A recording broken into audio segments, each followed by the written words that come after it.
తిరగబట్టి మేము మధ్య తరగతి మాకు పిండి బత్తాలు లేక ఇబ్బంది అవుతుంది. మేము పంట కూడా విక్కోవాలా వేయకపోవాలా. ఓ బస్సులని లంజ బస్సులు అని పెట్టి ఆ లంజ బస్సుల కొరకు ఇప్పుడు మమ్మల్ని దోచపుచ్చుకుంటాము. ఇది తీయని లేకుండా లేదు సప్పుడు కూకుంటాం. ఇప్పుడు ఇచ్చిందా మరి కూపన్? ఇప్పుడు ఎక్కడ ఇంకేడా ఇయ్యలేదు. మళ్ళీ తిరిగిపోవడం అవుతుంది. మొన్న పొద్దున్న పోయిన 4 నెలల కింద తిరిగిపోయినాం. అప్పుడు లేదు ఇప్పుడు లేదు. ఇక వీళ్ళు చేయబట్టి ఇక జనాలు ఏం చేస్తారో సీరియల్ కానీ పెట్టి ఇక్కడ చెరుకు కానీ పెట్టి ఆడబెట్టి ఈడబెట్టి ఇస్తామని పెట్టి ఇట్లా చేస్తారు. జనాలను ఏం చేస్తారు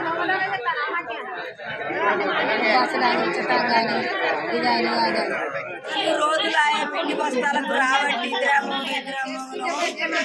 ఒక్క పిండి బస్తా దొరుకుతలేదు. మాకు ఇన్ని రోజులు కేసీఆర్ మాకు ఈ బస్తాలను తెలియదు, లైన్కు లేవు.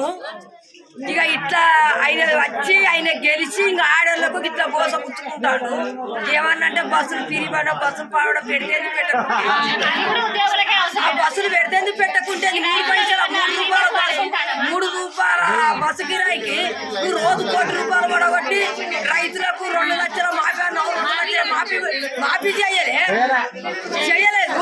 ఇక నేను ఇంత రాజ్యం వెళ్తానని నువ్వు రాజ్యం వెళ్తాను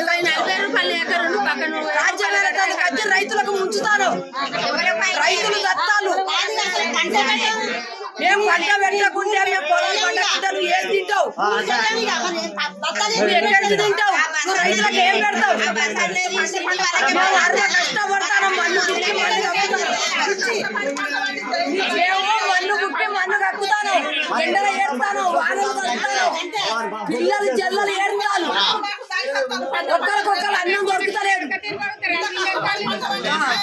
దేని కొరకు తింటారు? పవిత్రం ఎక్కింది. చాదగారు ఉండాలి పక్కకుంటూ, ఇప్పటికైనా పక్కకుంటూ.